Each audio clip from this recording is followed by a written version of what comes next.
Hello दोस्तों, इस video में हम जानेंगे कि आप एनजीओ का रजिस्ट्रेशन कैसे करें। आज के वीडियो में हम जानने वाले हैं कि आप किसी भी एनजीओ का या एनजीओ को हम संस्था भी बोलते हैं, तो आप संस्था का रजिस्ट्रेशन ऑनलाइन कैसे कर सकते हैं और इसकी पूरी प्रोसेस क्या है। अगर आपने हमारे यूट्यूब चैनल जैसे टेक्निकल को सब्सक्राइब नहीं किया है तो आप उस रेड बटन को दबा के इसको आप सब्सक्राइब कर लीजिए और ये बेल आइकन को जरूर प्रेस करें ताकि हमारे आने वाली वीडियो आप तक सबसे पहले पहुंचे।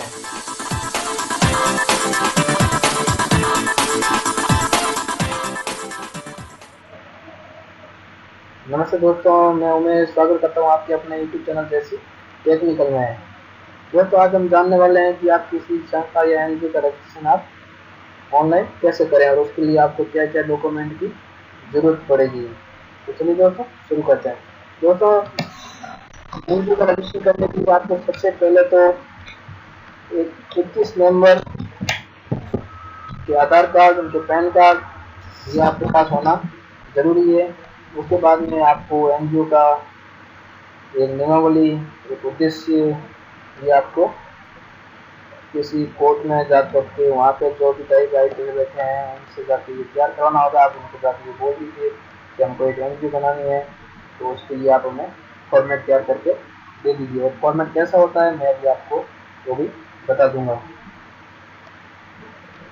और कार्यकारिणी, जो आप मेन कार्यकारिणी गठित करेंगे उसके अंदर आप कम से कम 11 सदस्य रखें जो कि उसी 21 सदस्यों में से होंगे।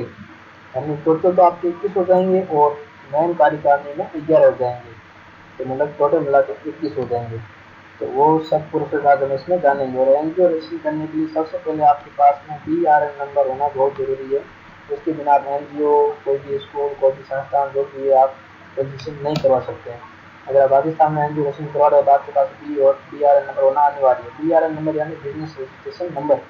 अब वो रजिस्ट्रेशन BRN नंबर आप रजिस्ट्रेशन कैसे कर सकते हैं तो उसका लिंक मैं डिस्क्रिप्शन में दे दूंगा। आप वहाँ वो वीडियो देख करके पहले BRN नंबर रजिस्ट्रेशन कर लें और ऊपर आई बॉक्स में भी दे दूंगा। आप वहाँ से भी जा करके वीडियो देख करके और BRN नंबर कैसे रजिस्ट्रेशन करते हैं वो आप वहाँ से पूरी तरह से जान सकते हैं।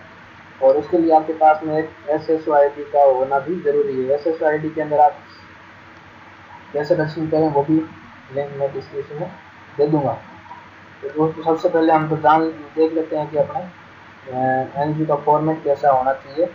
तो सबसे पहले तो आपको एक ऑब्जेक्ट तैयार कराना है, मतलब अपने उद्देश्य आपको तैयार करवाने रहेंगे जो जिस तरीके से उसका ये फॉर्मेट होगा। ये देखिए, ये जीवन सार्थक विकास सेवा संस्थान है, इसका ये फॉर्मेट है। इस तरीके से संस्था का नाम, कार्यालय, कार्य क्षेत्र, ये सब कुछ आपको मेंशन करना होगा। उसके बाद में संस्था के उद्देश्य, आपकी संस्था के क्या क्या उद्देश्य हैं, ये सब कुछ उद्देश्यों के अंदर आएगा। ये आपको 2 फॉर्मेट के अंदर PDF आपको, मतलब एक तो उद्देश्य की, एक नियमावली की 2 PDF आपको अपने कंप्यूटर में तैयार करके रखनी है, या मोबाइल से भी कर सकते हैं। मोबाइल के अंदर भी आप पूरी की पूरी कर सकते हैं। तो उस समय आपको ये 2 PDF आपको तैयार करके रखना अनिवार्य है, उसके बिना आप रजिस्ट्रेशन नहीं कर पाएंगे। तो ये आप पूरी देख लीजिए, इसमें सब कुछ इसके उद्देश्य वगैरह दे रखे हैं। उसके बाद में रूल्स एंड रेगुलेशन, जो भी एनजीओ के रूल और रेगुलेशन होंगे उसका एक आपको ये फॉर्मेट है। ये फॉर्मेट आपको इस तरीके से तैयार कराना है। जैसे क्या क्या ये उद्देश्य आ गए, वापस से सुबह में उद्देश्य आ जाएंगे। उसके बाद में ये देखिए, ये इसके नियम और रेगुलेशन, सदस्य कौन बन सकता है, कैसे क्या है, क्या फीस रहेगी, ये सब कुछ नियमावली के अंदर आ जाएगा। ये इसकी नियमावली के बाद में यहाँ पे ये देखिए, लास्ट में आपको 21 सदस्यों के ये पूरे नियमावली है। और लास्ट में आपको 21 सदस्यों की ये लिस्ट आ जाएगी। ये आपको ये होगी मेन कार्यकारिणी की लिस्ट है, ये पूरी 11। और उसके बाद में ये पूरे 11 वापस से नाम आ जाएंगे और जो पीछे 2 सदस्य बचते हैं उनके नाम यहाँ आ जाएंगे। यहाँ पे तो 21 सदस्य और 2 गवाहों के सिग्नेचर होंगे। 2 गवाह के भी आपको यहाँ पे सिग्नेचर करा के आपको ये फाइल अपलोड करनी होगी।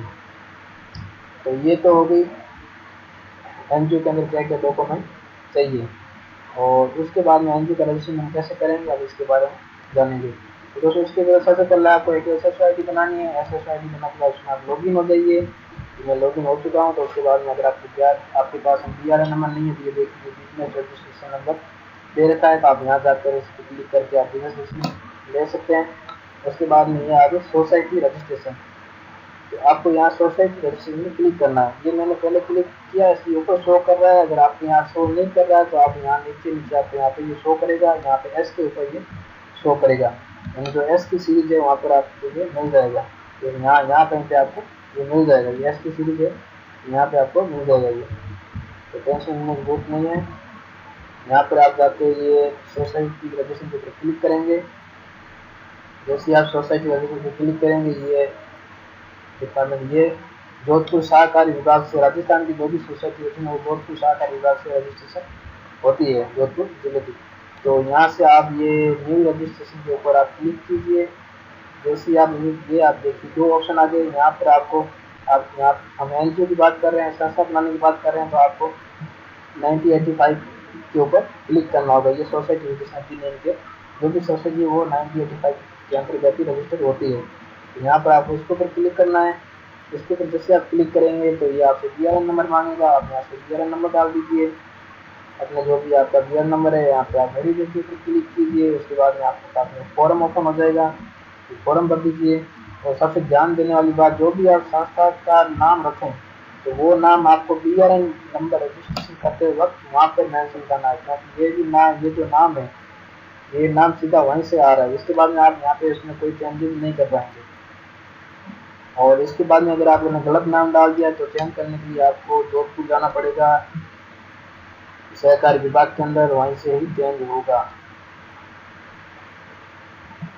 अब ये देखिए यहाँ पे आपको सोसाइटी का प्रकार आपको चूज करना है कि आप कौन सी सोसाइटी रखना चाहते हैं। जैसे गौ सेवा समिति, गौशाला ओपन करने के लिए राजीव गांधी पेयजल मिशन, नेहरू मंडल, ये सब कुछ ये यहाँ पे दे रखे हैं। इनकी सबकी फीस अलग अलग है, किसी की 200, 250, 300, इनकी अलग अलग है। और यहाँ पे NGO रचना कर रहे हैं, संस्था रचना कर रहे हैं, इसलिए आपको यहाँ पर अदर के ऊपर क्लिक करना होगा। और जैसे आप अदर पे क्लिक करेंगे तो अदर की फीस है 10,000 रुपये, जो कि आपको जब ये अप्रूव हो जाएगी उसके बाद में आपको पे करनी रहेगी, जो ऑनलाइन ही पे होगी। तो उसके बाद में ये देखिए उद्देश्य अपलोड करें। यहाँ पर जो हमने जो फाइल बनाई थी, ये ऑब्जेक्ट ये है उद्देश्य, जो 2 पेज की है वो यहाँ पर आपको अपलोड करनी रहेगी, जिसकी साइज 5 MB तक ही हो। 5 MB से ज़्यादा साइज आप यहाँ पर अपलोड नहीं कर सकते। और उसके बाद में ये देखिए नियम एवं नियमावली अपलोड करें। यहाँ पर ये वाली रूल्स एंड रेगुलेशन वाली ये फाइल यहाँ पर अपलोड होगी। ये भी आप 5 MB से ऊपर अपलोड नहीं कर सकते। और यहाँ पर आपको किसी भी एक मेंबर का, जो भी मतलब अध्यक्ष और सचिव है, उन दोनों में से किसी एक का आप नाम यहाँ पे डाल दीजिए और उसका लास्ट नेम और उनका यहाँ डेट ऑफ बर्थ वगैरह ये साइड है उनकी आ जाएगी। और उसके बाद में आपका उनका एड्रेस ग्रामीण शहरी यहाँ पे उनका एड्रेस डाल दीजिए आप। और उसके बाद में मोबाइल नंबर, ईमेल एड्रेस वगैरह ये सब मेंशन हो जाएंगे। उसके बाद में यहाँ पर आ जाए सोसाइटी का कार्यालय, मतलब जो भी सोसाइटी का कार्यालय हेड ऑफिस है उसका यहाँ पर एड्रेस आ जाएगा। ये आप एड्रेस यहाँ से फिल कर दीजिए। और उसके बाद में यहाँ पर आ जाएगा सोसाइटी का कार्य क्षेत्र, यानी सोसाइटी का कार्य क्षेत्र कौन कौन सा है। मतलब जैसे कि कोई सोसाइटी है पूरे राजस्थान में काम करती है, कोई होती है जो खाली किसी डिस्ट्रिक्ट लेवल पे काम करती है, कोई होती है जो तहसील लेवल पे काम करती है। जैसे मान लीजिए आप किसी डिस्ट्रिक्ट लेवल पे काम कर रहे हैं, मान लीजिए आप जोधपुर में काम कर रहे हैं या बीकानेर में सिर्फ काम करेंगे, तो वहाँ पे आपको जोधपुर ही लिखना होगा या बीकानेर ही लिखना होगा। अगर आप और राजस्थान लिखने कर रहे हैं तो आपको यहाँ पर और राजस्थान लिखना होगा। और उसके बाद में ये देखिए आगे मिनिमम 7 मेंबर रिक्वायर्ड, कम से कम 7 मेंबर की रिक्वायरमेंट यहाँ पे होगी। तो इसके लिए आपको यहाँ पे क्या करना होगा, देखिए सबसे पहले अध्यक्ष का आधार नंबर डालना है, फिर सचिव का आधार नंबर, फिर कोषाध्यक्ष का, उसके बाद जो भी अदर मेंबर है, उपाध्यक्ष, कोषाध्यक्ष, जो भी आप यहाँ रखना चाहते हैं मेंबर अलग अलग, आप यहाँ पर उनके आधार नंबर डालकर वेरीफाई कर सकते हैं। कैसे वेरीफाई होगा वो मैं आपको यहाँ पर बता देता हूँ। इसलिए आपको यहाँ पे जैसे मान लीजिए आधार नंबर ये डाल दिया, उसके बाद में आपको यहाँ पे क्लिक करना है। उसके बाद में ये रेड बटन दिया हुआ है, इस पर क्लिक करना है। ये वाले फिल ऑटोमेटिकली फिल हो जाएंगे। यहाँ पे आपको इस पर भी क्लिक करना है, ये पहले ये डालना है student name, student sorry website, मतलब जो भी ये मेंबर है वो क्या काम करते हैं। तो मैंने अभी स्टूडेंट डाल दिया ऐसे, तो आप जो भी उनका व्यवसाय हो वो आप वहाँ पे डाल दीजिए। उसके बाद में ये देखिए रेड बटन के ऊपर क्लिक करना है। जैसे आप रेड बटन में क्लिक करेंगे ये आधार का ऑथेंटिकेशन मांगेगा, आप यहाँ से OTP के द्वारा आधार का वेरीफाई कर लीजिए। जैसे आधार का वेरीफाई कर लेते हैं तो यहाँ पर नाम वगैरह ऑटोमेटिक आ जाएंगे। वैसे ही ये 7 मेंबर को ऐसे ही करना है, सबकी सेम प्रोसेस है। उसके बाद जैसे आप 7 मेंबर का को आप वेरीफाई कर लेंगे, उसके बाद यहाँ पे आपको ऐड बटन क्लिक हो जाएगा, ऐड करके आप और भी नाम आगे ऐड कर सकते हैं। तो मैं तो यही कहूँगा आप कम से कम 11 मेंबर रखें, ताकि आपको आगे आने वाले समय में कोई प्रॉब्लम ना हो, कोई मीटिंग वगैरह हो तो आपको कोई प्रॉब्लम वाली बात ना हो। कम से कम आप 11 रखिए। और उसके बाद में यहाँ पर आप इस बॉक्स पर क्लिक करके और सबमिट पे क्लिक कर दीजिए, आपकी फॉर्म में जो सबमिट हो जाएगा। तो ये थी राजस्थान के अंदर NGO रजिस्टर करने की पूरी प्रोसेस। तो कैसा लगा आपको ये वीडियो, कमेंट बॉक्स में कमेंट करके ज़रूर बताइए। आपकी कोई भी क्वेरी हो तो कमेंट बॉक्स में लिखिए, मैं उसका जवाब दूंगा। और वीडियो अगर पसंद आया हो तो लाइक कीजिए, शेयर कीजिए और चैनल को सब्सक्राइब करना ना भूलें। धन्यवाद दोस्तों, मिलते हैं अगले वीडियो में। जय हिंद, जय भारत।